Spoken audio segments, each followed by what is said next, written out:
Hello friends, welcome back. In this lecture we are going to see what is DevOps, then DevOps engineer roles and the tools what do we cover in this training. First let's see what is DevOps. I'm going to show you the Wikipedia definition. DevOps is a set of practices that combines software development and IT operations. So it has set of practices which combines software development, nothing but dev, and IT operations, nothing but ops. So who is managing these two with the set of practices? Those guys we call it as a DevOps engineers. The aim of DevOps is to shorten the system development lifecycle and provide continuous delivery with high software quality. So you can understand continuous delivery in later point of time, but using this set of rules, we are going to deliver the high quality software. That is the simple definition of DevOps. Let's go and see what is the roles of DevOps engineers so that you can understand more clearly. So DevOps is quite simple and it is difficult. Why it is simple and why it is difficult, you are going to understand by end of this lecture. First, let's see what DevOps engineer does do. Developer give you a piece of code. To whom they will give? They will give it to the DevOps engineers, and the DevOps engineers has to copy this code onto the server. So he has to copy this code onto the server. But while developer giving this code to DevOps engineer, he asked us to follow some rules or he kept some conditions. Let's see those conditions or rules. If we see first condition, I will give code every day or couple of times in a day. Okay, if developer is giving code only once, it could be easy for us to deploy on a server because only once I can copy this one onto the server. But if he is giving multiple times in a day or every day, somehow I need to manage this code, and also I should have proper tracking when he has given that code to me and also when I have deployed that onto server. For that we may need additional tools. Next condition is compile and deploy it on test and prod servers. So before taking or copying this code onto the server, we need to compile it. So we need to deploy it on test servers. So it is not only one server. There are different environments, test environment and prod environment. So he is asking us to do a compilation and also deploy it on a test environment first to test it, then onto production servers. So it means we need to compile this code every time, every day, and also we need to deploy this code every time and every day on test environments as well as on production environments. So if it is once, again, it could be easy, but if it is multiple times, maybe I need to think about some automation or using some tools. Next, prod servers are used by client, so it should be up and running all the time. This is one of the biggest problem. So if I am deploying this code, that code may or may not work on production systems. So if it is not working, it is difficult for our clients. I should take care that only working code I should deploy over here because clients are using, and it should be up and running all the time. To achieve these three conditions, we need to do some activities or some automation before copying developer code onto the server. Let's understand with the diagram. If you see here, developer has a code on his system. Now I want to copy this one onto the server. But he said he is going to give this code every time. So I need to maintain his code appropriately. To maintain this code appropriately, either we can do some automation or else we can use a tool. So there is a tool called source code management tool which helps us to manage our code appropriately. So we should use a source code management tool. We are going to see what are the products of source code management in later sessions, but we should have a source code management which can manage our source code. Next, we are having this code, but we need to compile, right? This code every time we need to compile because code cannot be directly understood by your server. Your server can understand only system understandable language. To convert this source code into a system understandable language, we need to compile it. So we need compilation tool to compile our code. Once it is compiled, we need to do testing also, right? So to manage this compilation and testing appropriately, we need a integration tool. So we should have a integration tool. So if it is working fine, I want to deploy it on a server. If I am deploying only once, that would be fine. But if I am deploying multiple times, I need some automation tool. That is where deployment tools comes into the picture. So we need a deployment tool. So I'm just giving a what tools do we need, but these tools have the products. Deployment tool have multiple products. Integration tools might have multiple products. We need to choose at least one product in these categories. Okay, so once it is deployed on a server, in case servers are not working or not functioning properly, to manage these servers, we need IT infrastructure. So IT infrastructure nothing but multiple servers. In case server is not running with after deployment, we need a new server or some additional resources we need. All this come under to infrastructure. Okay, next our code is deployed on a server. If it is up and running, we need to monitor our applications or our servers. Why? Because whether it is working fine or not.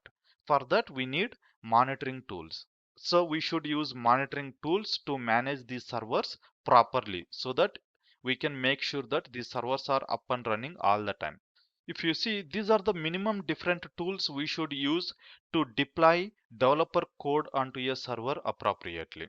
Okay, now we'll see how the complete software development lifecycle works. Then you can understand where exactly we are going to use this. Here you can see different stages of software development lifecycle. Let me explain how does it work. Usually client come up with a requirement, nothing but a project. That project is analyzed and prepare a documentation by the project management team. These guys prepare a documentation that what exactly client is looking and what could be the final application. This application goes to the development team. So development team understand those requirements and start building the application to fulfill the client requirement.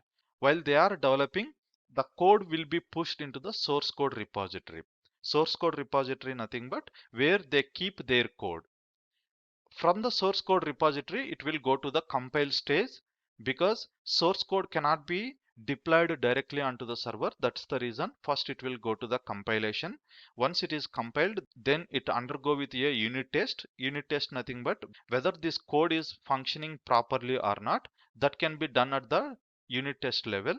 Then static analysis. Static analysis nothing but whether we are following the code standards or not. In case some vulnerabilities or security alerts are there, it can be analyzed in the static analysis. Once it is fine, then it goes to the packaging. From packaging, it goes to the environment provisioning. Nothing but to deploy this package, we need servers, right? Those servers are containers or VMs. Here we are going to provision those systems. Then system of records, nothing but if this application may require some inputs from the other applications, those are virtualized, but we can concentrate here very less. Why? Because it will come in the initial stage of your software development life cycle. Then acceptance test, nothing but whether product is working fine or not. Then deployable software is created. Deployable software means it can be given to the client or anyone. We can deploy it and we can test the application. So here we do unit testing. Here we are going to do the functional testing. Unit testing nothing but we do on the source code. Functional testing we do on the deployable software. So here we do load testing, nothing but what are the resources requirement to run this application, how much CPU RAM is required. Then performance testing, how it is performing after running couple of hours, is it consuming more resources, is there unnecessary resources is it holding. These kind of things done at the testing phase. Ready to release software, once it is undergone with these requirements, if everything looks fine, it is ready to release the software. Then production environment, it will go to the production environment, means production servers with the appropriate approval from the clients.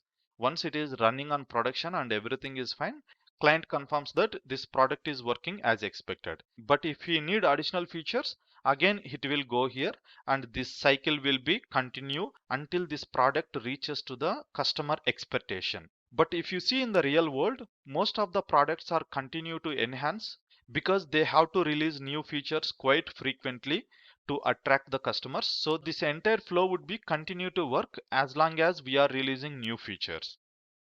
Okay. Now let's see a little bit of animation. How does it work? I'm going to quickly explain with animation. First requirements goes to the software development team and they build the code and push it into the source code repository. Once it is there in the source code repository, it will go to the compilation stage. Here code get compiled and then unit test runs on the code and unit test reports are sent to the project management team. Then static code analysis and it will go under to packaging. From packaging it goes to the environment provisioning. Here required infrastructure has been provisioned. Then it go under to system of records and service virtualization. Then acceptance test. Once it pass acceptance test, it goes to the deployable software. It becomes a deployable software. Then load testing. Then performance testing. Once it is done, it will go under as a ready to release software. So once ready to release software, it will go to the customer sign off. If customer agrees, it will go and deploy into the production. This is how the flow will happen. Here, if you see the tools involved at each stage, in the development and configuration stage, we have a Visual Studio and Eclipse which are used by developers. But actual DevOps engineer work starts from here. So source code repository has to managed by DevOps engineers. Here we can use Bitbucket, Git or GitLab. Here we have a Jenkins, that is continuous integration tool. On Jenkins we have compilation tool called Maven for Java. If it is a .NET, we are going to use MS Build. And unit testing we have Selenium, Proctator, JUnit, and static code analysis we have SonarQube. Packaging we have Nexus and Artifactory, and environment provisioning Chef, Ansible, OpenStack, Kubernetes, Vagrant, Puppet, Docker. All these are environment provisioning tools. Then service virtualization CA and Lisa. Acceptance test again Selenium, Proctator. Then identity and access management, these two tools. Application performance monitoring, these tools. Performance load testing JMeter. Ready to release software Selenium. These all are come under to testing phase, so we don't deal testing phase much in the DevOps flow. It will be tested on the deployable software. So here whatever happens, this we call it as a functional testing. Testing team involves in the functional testing. Then production environment, here AWS, Kubernetes, Docker, VMware. So these all are the tools we can use. And service management and monitoring, where we can monitor, here we have Logslash, Prometheus, Splunk. These all are tools which can be useful at the service management and monitoring. So if you see, I kept only few tools which are relevant under particular section. Apart from this, there are lot of tools are available, but we need to learn one tool at each category. Now I am going to show you which tools we are going to learn under each category. Before looking at the tools, first let's see what are the steps in the DevOps lifecycle. In DevOps, there is continuous development, continuous integration, continuous deployment, continuous testing, and continuous monitoring. These are the 5 steps which are involved in the DevOps lifecycle. Now we'll see what tools do we cover in this lifecycle. First one, continuous development. Developers use various tools to develop their code. Developed code get pushed onto source code management. So developers develop their code, then they pushed it onto source code management. To develop their code, they may use IDE. IDE nothing but where they write their code. There are a lot of IDEs are available. Among them, Visual Studio and Eclipse are most used one. Most of the cases, DevOps engineers doesn't write application code because writing application code is not DevOps engineer role. DevOps engineers are responsible to maintain code using source code management tool.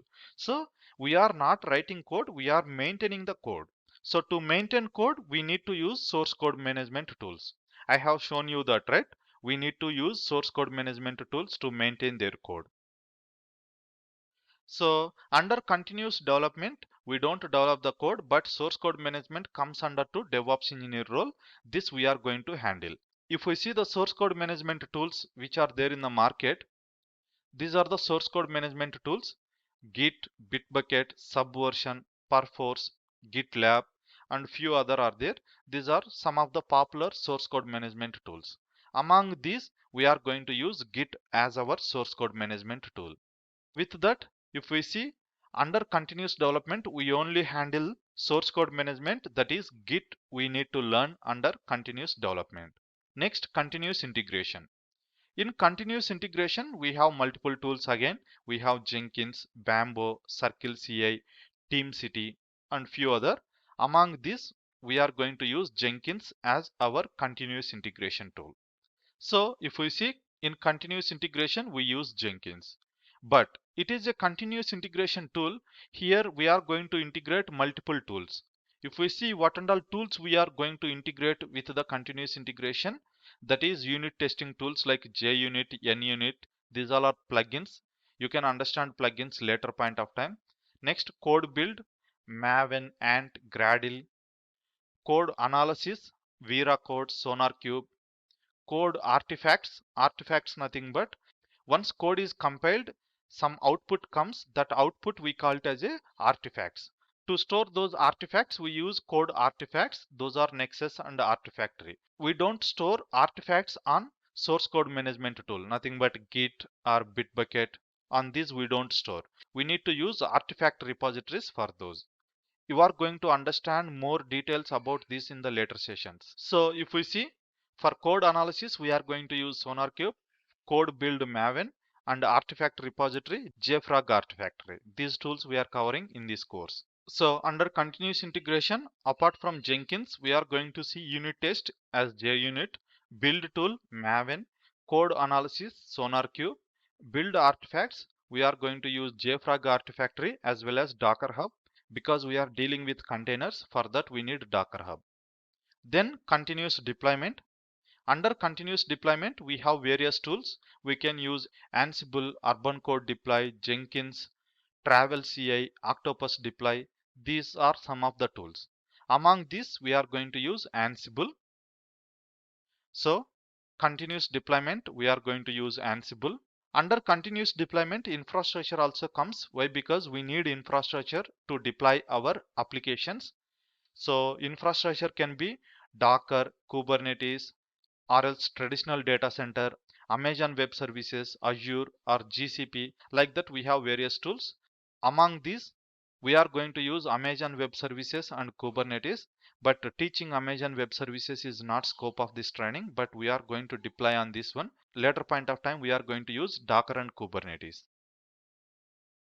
So here infrastructure, we are going to use AWS, Docker and Kubernetes. Under continuous deployment, apart from infrastructure, we also need to maintain configuration management tools. Configuration management tools helps us to provision these resources or maintain these appropriately.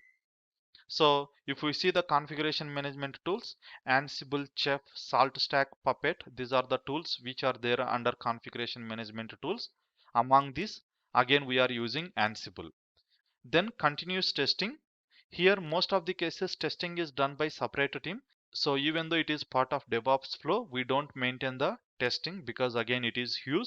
So if we see the continuous testing, Selenium, Apache JMeter, Tricense, so these are the continuous testing tools. So we are not dealing with this continuous testing tools. So we can skip it. Then continuous monitoring. Under monitoring, we have Nagios, Jabex, Prometheus. Among these, we are going to choose Prometheus. So under continuous monitoring, we are going to deal with the Prometheus. So these are the tools we are going to cover in our training.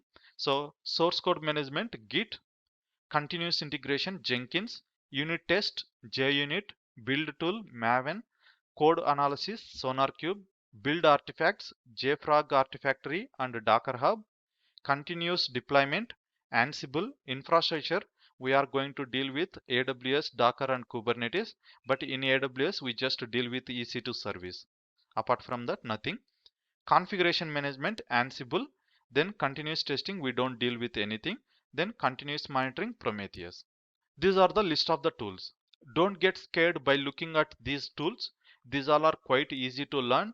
I'm going to show you with examples so you can able to correlate with the real-time work so that you don't feel like you are learning a new tool. It will be like a process. At last, if we see our first diagram, this is what we have seen, right? Development system and server.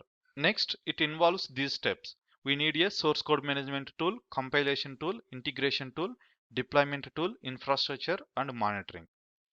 Here, source code management, Git, compilation tool, Maven, integration tool, Jenkins, deployment tool, Ansible, infrastructure, AWS, Docker, and Kubernetes. I just kept Kubernetes.